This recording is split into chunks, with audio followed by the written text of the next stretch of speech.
So hello everyone, I'm Rana Masasa. So sa video po na ito, gagawa po tayo ng tutorial about sa pagkabit ng LAN cable sa ating RJ45. So ang video po na ito is for education purposes lang po. So gagawa po tayo ng straight through cable. So sa paggawa po ng straight through cable is may mga materials and tools po tayong ginagamit. So first, dapat meron po tayong LAN cable. Ito, LAN cable. Next, kailangan din po natin ng RJ45.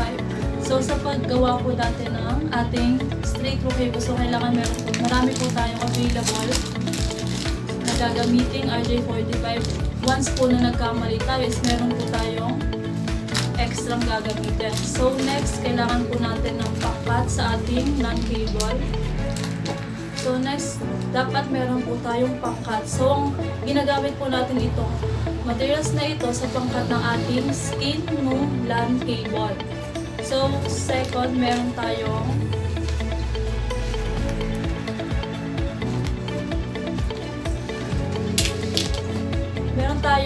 crimping tool. So, ang crimping tool is ginagamit po natin ito sa pag-cut ng ating LAN cable sa part po na ito.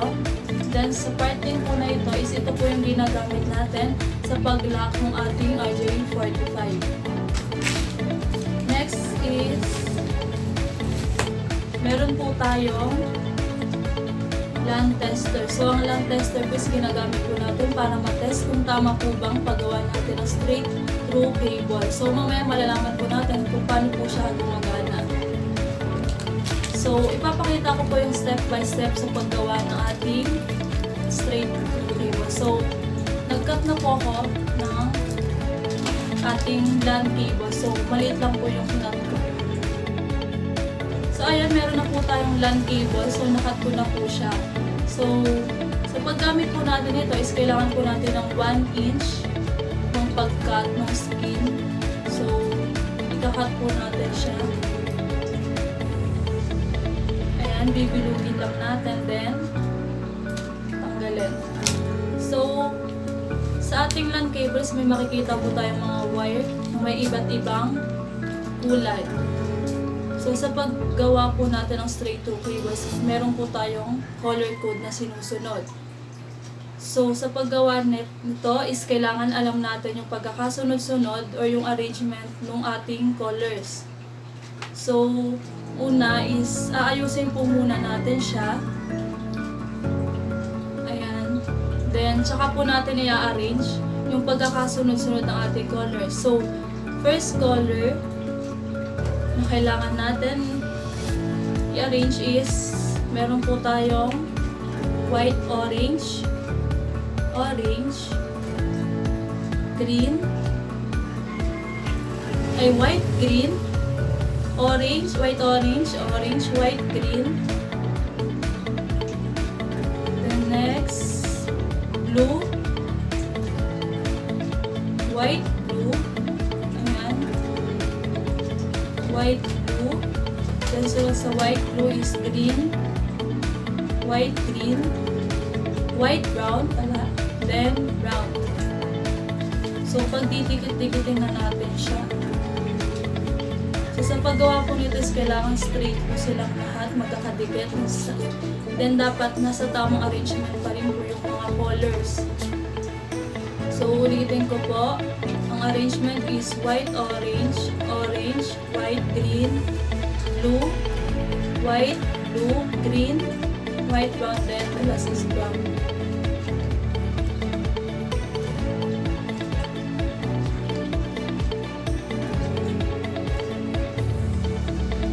So, next na gagawin natin, after natin siyang maayos, ma-arrange. Ayan. So, ang susunod natin gagawin is ikakat na po natin siya. So, sa pagkat po ng ating cables, kailangan po straight po siya lahat. Walang matitirang maikli or mahaba. So, kailangan straight po siya lahat. So, ang gagawin po nating pag-cut is maikli lang po. So, gamit po natin ang ating crimping tool. So, ang crimping tool po sa part po na ito. Dito po natin siya ikakat. So, ayun, ikakat na po natin siya.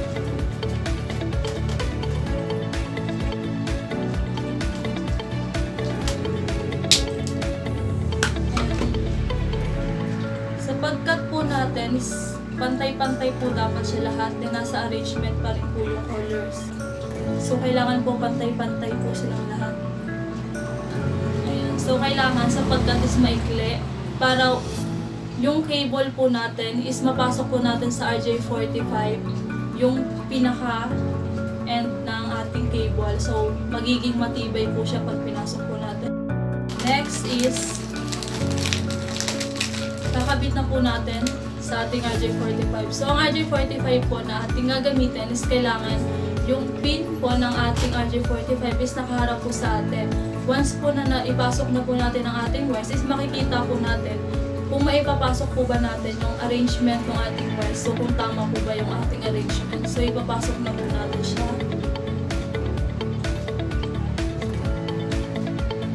So, ayan, napasok na po natin siya. So, sa ating pagpasok ng ating wire, so, meron po tayong nakikitang balat ng ating cable. So, ayun na po, naipasok na po natin ang ating LAN cable sa ating RJ45. So, napansin po ninyo na naisama ko po yung skin ng LAN cable sa ating RJ45. So, ang purpose po nito is mas magiging matibay po ang ating pagpasok ng LAN cable kapag mas pinasok po natin or sinagad natin ang balat ng LAN cable sa ating RJ45. So, once po na i-clean po natin siya, is matibay po yung kanyang pagkaka-lock. So, hindi po siya mabilis patatanggal. So, next is ilalak na po natin siya. So, sa part po na ito, dito po natin siya ilalak. Diyan po natin siya ilalak. So, itignan lang po natin. Ayan. So, sa ating pag-lock is kailangan inidiin pa po natin siya habang nilalak. So, 1, 2, then 1, 2. So, ayan. Nalock na po natin. Ayan, nalock na po natin. So, nalock rin po yung speed. So, magiging matibay po siya once na pinabit natin siya. So, ngayon nakagawa na po ako ng isang pinapitan natin RJ45 sa kabilang LAN cable. So, ngayon, itetest na po natin siya gamit ang ating LAN tester. So, paano po ba natin malalaman kung tama po ang ating ginawa? So, sa LAN tester po, once po na naisaksak po natin siya dito, is iilaw po siya ng sunod-sunod hanggang 1, 2, 8. So, sunod-sunod po siyang iilaw. So, ngayon, ikakabit na po natin siya. Titignan po natin kung tama ang ating ginawa. Ayan.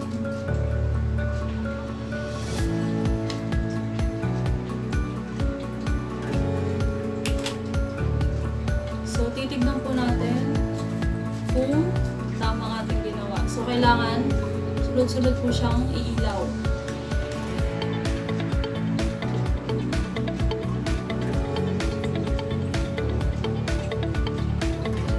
So, ayan, tama po ang ating ginawa. Sunod-sunod po siyang umilaw. So, sa paggawa po ng ating straight through cable, ang palatandaan po kung tama ang ating ginawa is sunod-sunod po siyang